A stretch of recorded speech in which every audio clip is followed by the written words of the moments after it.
Oke, assalamualaikum warahmatullahi wabarakatuh. Lanjut lagi ke materi berikutnya yaitu sistem rem. Untuk tune up walaupun injeksi karburator tapi tetap dilakukan pemeriksaan rem karena sebagian dari perawatan rutin yang harus dilakukan pada kendaraan atau mobil. Oke. Sebelumnya mungkin di sini saya akan sedikit memaparkan bahwa sistem rem itu perkembangan teknologinya dari yang rem tromol drum brake saja di kedua roda. Terus sekarang ada lagi teknologi rem cakram, disc brake bagian depan, drum brake bagian belakang. Berkembang lagi sesuai kebutuhan mesin, ada yang disc brake depan belakang. Berkembang lagi teknologinya, ada CBS, Combi Brake System. Yang terakhir ada ABS, Anti Lock Brake System. Tapi mungkin masih ada lagi yang sistem pengereman terbaru itu yang sudah menggunakan elektrik ya. Jadi kita tidak perlu menekan pedal rem, tapi mobil sudah otomatis akan melakukan pengereman sendiri. Nah, itu sudah diterapkan di beberapa mobil-mobil yang sudah mempunyai fitur cruise control atau pengaturan kecepatan dengan otomatis tanpa perlu kita menginjak pedal, hanya mengikuti mobil di depannya atau bahasanya autopilot lah. Nah, autopilot itu otomatis ngegas, otomatis ngerem. Yes, enak kan sekarang. Nah, untuk tune up-nya bagaimana? Oke. Untuk tune up rem ini kita fokus ke perawatan berkalanya saja, tidak perlu ke sistem-sistemnya. Nah, untuk perawatan berkala itu apa saja yang perlu dilakukan? Nah, pertama saya akan bahas sistem disc brake. Untuk komponennya ini seperti ini, seperti biasa, ini yang sederhana. Ada pin boot, pad clip, mounting bracket, ini namanya mounting bracket. Ada shim, plat tipis pengganjal, disc pad atau pad, guide pin, ini yang sebagai penahan padnya ini, lock pin, ini yang menahan ini, bautnya, dua baut yang menahan silinder bodi terhadap bracket.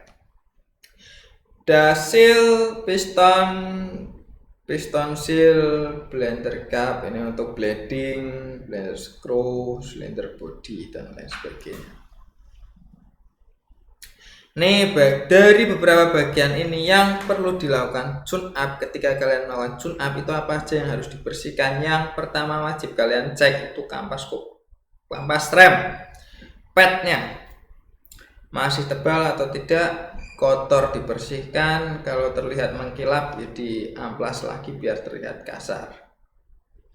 Alur tengah ini wajib masih ada, kalau sudah tertimbun kotoran dibersihkan pakai biasanya nempel sih nggak blank main, ada yang model pakai sikat kawat, macam-macam. Yang berikutnya yang perlu diperhatikan itu bagian disc brake nya. Iki lho, yang gede bunder. Nah, ini wajib dilakukan pengamplasan dengan arah berlawanan arah dengan putaran. Artinya kalau ini yang bergesekan dengan pad itu muter, nah kalian amplas bisa mungkin naik turun. Jadi menuju ke pusat dari luar, menuju ke pusat, keluar, pusat, keluar, pusat, keluar, pusat, keluar, pusat, keluar. Jangan mengikuti alurnya. Nah, mengikuti alur percuma, sama aja kalian tambah memperhalus. Lebih baik kalau memang mau membersihkan itu diamplas berlawanan alur. Jadi kamu dari luar dalam, sisi luar si dalam, sisi luar si dalam, terus kayak gitu terus untuk membersihkan disc brake-nya. Terus yang berikutnya itu kalian periksa boot ring piston, piston seal. Dipastikan tidak ada kotoran pada bagian ini. Kalau memang ada, dibersihkan. Sebisa mungkin jangan pakai benda keras karena ini karet nanti rusak. Jangan diamplas pula nanti malah baret. Hanya dibersihkan pakai sikat yang halus.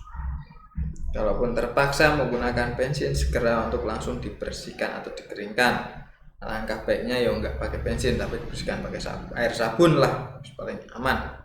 Tapi biasanya di bengkel lah gampang, semprot cleaner krek yang penting harus dibersihkan. Ya resikonya seal bisa longgar tapi nggak langsung longgar sih, biasanya lama.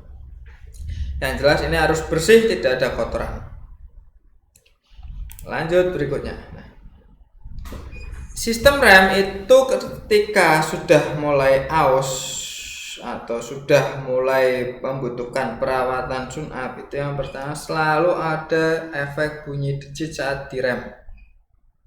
Kik kik kik kik kik kik atau set. Nah, itu silakan lakukan pemeriksaan untuk rem. Volumenya rem turun drastis, kemungkinan karena piston sudah maju penuh, minyak rem bisa turun dingin. Rem tidak pakem seperti biasanya, jangan terasa keras, velg bagian depan terasa kotor. Ini kotor dari abrasi kampas rem dengan disc brake-nya. Nah, yang perlu diperhatikan yang pertama di sini, ini ada klip besi, ini yang menandakan kalau kampas sudah habis, maka besi ini yang bersinggungan dengan disc brake akan menimbulkan bunyi nah itu tandanya kampas rem sudah habis. Yang berikutnya minyak, kalau sistem rem tidak ada yang bocor maka minyak itu tidak habis, hanya pindah dari reservoir ke piston. Minyak sampai turun dimin dan tidak ada kebocoran, bisa dipastikan kampas sudah mulai aus. Ketika penggantian kampas, maka piston ditekan ke dalam, maka oli di sini akan kembali ke bagian map. Disc brake yang sudah mulai beralur, alangkah baiknya ini dilakukan pembubutan untuk meratakan kembali. Proses penggantian, nah ini saya lihatkan ya proses penggantiannya. Ketika disc brake pad mulai tipis, ini padnya mulai tipis, piston akan keluar lebih panjang. Artinya di bagian ruang sini ini berisi oli minyak rem. Yang tadi di reservoir itu maka minyak remnya akan turun pindah ke bagian sini. Maka di reservoir akan turun ke minimal. Tapi ini menggunakan alat SST. Ini alat SST-nya untuk menekan piston, dikembalikan ke bagian paling dalam. Tekan bagian dalam. Minyak rem yang di silinder sini ini akan kembali ke reservoir. Maka reservoir akan kembali penuh maksimal lagi. Jadi ketika kalian ingin melakukan penggantian ini dan menekan piston, dipastikan di reservoir untuk olinya itu dalam kondisi minimal. Kalau dalam kondisi maksimal itu nanti bisa keluar atau meludak. Jadi dikuras dulu. Karena oli dari sini ini akan kembali ke reservoir. Sering kejadian reservoir tidak dibuka, olinya penuh, terus ini ditekan.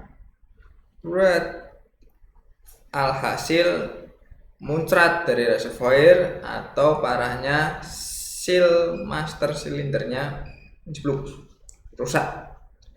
Jadi ketika penggantian padnya dilepas, piston ditekan dikembalikan ke masuk ke bagian dalam silinder, kemudian pasang lagi pad yang baru, pasang ke disc brake-nya. Dan dipastikan ketika kalian menekan piston, dilihat di reservoir minyaknya sudah mulai maksimal atau mau tumpah, silahkan dikondisikan terlebih dahulu. Nah, yang berikutnya itu yang perlu diperhatikan. Nah, ini bagian pad yang dalam sini. Ini biasanya kalau di bengkel-bengkel umum itu selalu dikasih grease sedikit. Cara di grease ya stempet agar licin padnya. Oke, itu aja untuk rem tune up. Silakan